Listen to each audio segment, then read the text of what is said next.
magastos ba sa loob ng training, kuya? Tapos magkano po ang allowance? Sana mapansin, kuya Parak. Yun, napansin na po kita. Big shoutout po sa iyo, Squirrel. Yeah. So pagpasok po sa loob, kung magastos, hindi po natin malalaman yung gastos kasi ano po yan, lilista na lang muna yung mga messing, mga ano po, tapos siguro ano lang yung nagagastos natin, 50 pesos per meal, parang ganun lang po, tapos babayaran natin yan sa sa pag may sahod na. Oo. Pero yung unang araw mo ng take out mo, syempre under na yung metro mo doon. Pagtaas mo pala nung kamay mo, pak, yan, under na yung metro mo, under na yung araw mo, sasahod ka na. So magko-computation na lang dyan yung mga president natin, yung mga treasurer natin, sila yung magko-compute sa dulo kapag meron na kayong sahod. Siguro matatanggap nyo yung sahod nyo, siguro mga 3 months, siguro 2 months bago kayo makakuha ng sahod. May magwi-withdraw na lang dyan sa inyo, sinong officer nyo ng class nyo, siya magwi-withdraw dyan.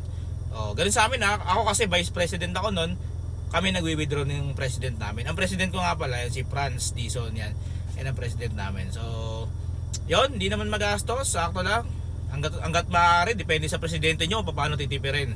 Yon, syempre pinakamatikas yan yung presidente nyo. Pag magaling yan, wala kayo masyadong magagastos, di ba? Siya talaga magdi-decide dyan kung go or no go. Siya pinakamatikas dyan sa batch nyo. So ano pa ba mga bibilin mo ron? Wala naman siguro. Pagpasok mo medyo magastos, pagpapasok ka pa lang. Syempre magamit mo, bibili ka ng mga pan-training mo, damit mo. Yun ang medyo magastos, tsaka sa applyan. Pero sa loob, sakto lang. Kaya may mati-take home ka pa, wag ka lang pala take life. Baka mamaya take life ka ng take life dyan, bili ng kung ano-ano, yun.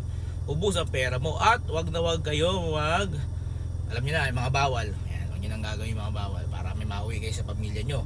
Yun. So syempre, big shoutout sa iyo, Squirrel. Ayan, ingat ka palagi and God bless.